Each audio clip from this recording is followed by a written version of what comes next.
आज जो शिक्षण ज्या क्षेत्रामध्ये अनेक मंडळी काम करतायत, अनेक मान्यवर मंडळी काम करतायत, अनेक संस्था काम करतायत, अनेक आता त्या ठिकाणी कॉर्पोरेट जगातील अनेक उद्योजक सुद्धा ह्या शिक्षण क्षेत्रामध्ये आलेले आहेत.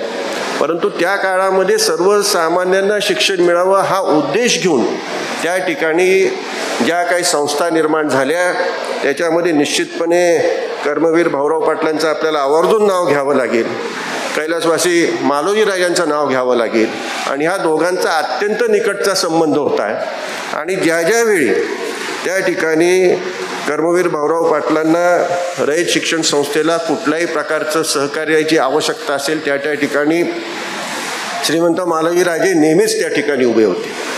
किंबहुना पुण्याला सुद्धा त्या ठिकाणी सेवा सदन असेल, भारतरत्न कर्व्यांची संस्था आपल्या सर्वांना हिंगण्याची माहिती आहे, त्या संस्थेला मदत करण्याच्या दृष्टिकोनातून प्रत्यक्ष कर्वे अण्णांना मदत करण्याच्या दृष्टिकोनातून श्रीमंत मालोजीराजांनी कधीच त्या ठिकाणी माघार कधीच घेतली नाही. नेहमी शिक्षणाला, स्त्री शिक्षणाला प्राधान्य देण्याच्या दृष्टिकोनातून त्यांनी आणि कैलासवासी श्रीमंत लक्ष्मीदेवी राणीसाहेब पलटण यांनी नेहमीच पुढाकार घेतला आहे, हे आवर्जून या ठिकाणी सांगावं. आणि त्यांच्या माध्यमातून ही संस्था निर्माण झालेली. त्यानंतरच्या काळात कैलासवासी श्रीमंत शिवाजीराजांनी ही संस्था पुढे नेली. परंतु आपला जो मूळ उद्देश आहे की सर्वसामान्यांपर्यंत हे शिक्षण पोचलं पाहिजे आणि ते मोफत पोचलं पाहिजे, हा उद्देश घेऊनच आपण किती वाढलो, किती विविध प्रकारचे प्रोफेशनल कोर्सेस आपण चालू केले की जी एक काळाची गरज आहे, तरी सुद्धा सर्वसामान्यांपर्यंत मोफत शिक्षण चांगल्या प्रकारचं मिळालं पाहिजे.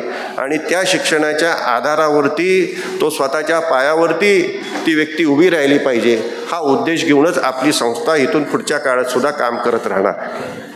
आपल्यालाही सर्वांना कल्पना आहे की फार मोठी आव्हानं आपल्या सर्वांसमोरच आहे.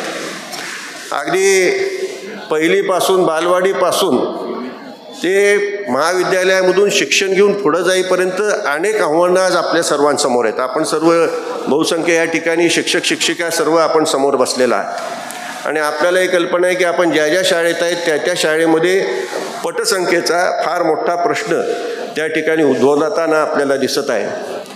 महाविद्यालयामध्ये सुद्धा पटसंस्थेचा प्रश्न अनेक महाविद्यालयांमध्ये, बहुसंख्य महाविद्यालयांमध्ये त्या ठिकाणी उभा राहिलेला आपल्याला दिसतोय. आणि याला जी काही कारणं आहेत ती कारणं शोधून, अनेक कारणं असतील, अकॅडमीसारखी कारणं असतील, अनेक असतील, परंतु त्याची भरपाई आपल्याला कशी करता येईल. आणि महाविद्यालयीन शिक्षक अशा प्रकारचं शिक्षण की जे केवळ त्याला डिग्री मिळते अशातला भाग नाही, तर स्वतःच्या पायावर उभं राहण्याच्या दृष्टीने त्याला ते मिळतंय, तशा प्रकारचं आपण शिक्षण देऊ शकलो तरच त्या ठिकाणी आपल्या ह्या संस्थेचा खऱ्या अर्थाने उद्देश सफल होणार आहे. आणि त्या दृष्टीने इथून पुढच्या काळामध्ये आपली वाटचाल असणं आवश्यक आहे. मी प्रास्ताविकामध्ये अधिक वेळ घेऊ इच्छित नाही, कारण आपल्याला सर्वांना फलटण एज्युकेशन सोसायटीची काही माहिती वेगळी देण्याची आवश्यकता नाही. आज विविध क्षेत्रामध्ये जी काही शिक्षणाची गरज आहे, ग्रामीण भागामध्ये कृषी शिक्षणाची गरज आहे, मला वाटतं या संपूर्ण परिसरामध्ये पहिली शेतीशाळा ही फलटणचीच असेल. मालोजीराजांनी आवर्जून ग्रामीण भागातल्या मुलांना तंत्रशुद्ध कृषीचं शिक्षण मिळावं म्हणून शेतीशाळा निर्माण केली. आणि ह्या शेतीशाळेच्या माध्यमातून आज त्या ठिकाणी हॉर्टिकल्चर, ॲग्रिकल्चर कॉलेज उभे आहे. अनेक आज तुम्ही महाराष्ट्रात कुठेही गेला आणि शासकीय सेवेमध्ये असलेले अनेक अधिकारी पाहिले तर 11वी 12वी ही मालोजीराजे शेतीशाळेमधून ते त्या ठिकाणी पास आऊट झालेले असतात, असाही आपल्याला अनुभव येईल. म्हणजे ग्रामीण भागाच्या दृष्टीने शेतीविषयी किती महत्त्वाचा आहे हे ओळखून त्या ठिकाणी मालोजीराजांनी शेतीशाळा सुरू केली.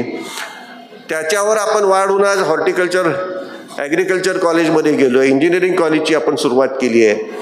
जे काही मोदोजी महाविद्यालय ग्रामीण भागातलं त्या काळातलं क्वचित ग्रामीण भागात आढळणारं कॉलेज, म्हणजे ज्या वेळेला कॉलेजची सुरुवात झाली त्यावेळेला असं माझ्या कानावर आलं की त्यावेळेला अनेक जण म्हणत होते फलटणसारख्या ठिकाणी कॉलेज महाविद्यालय चालू शकणार नाही, परंतु हट्टानी महाराज साहेबांनी ते चालू केलं.